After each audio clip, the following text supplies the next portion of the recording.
Naku, ano na naman 'to, mukhang mas madami na talagang taong magagalit nito sa Davao ba.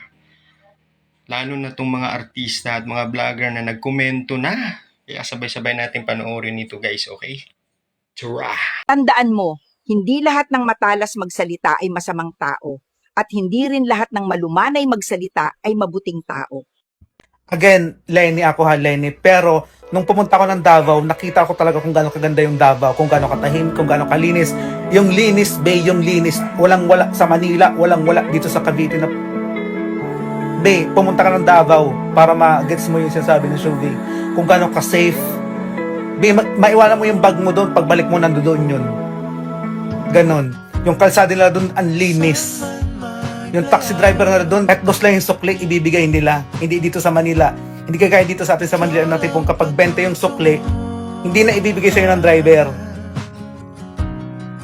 Nagigets niya ba? Nagigets? Mabalik tayo. Ang sinasabi ng Shuvi, yung naging effect ng Duterte doon sa lugar nila, hindi sa lugar ninyo.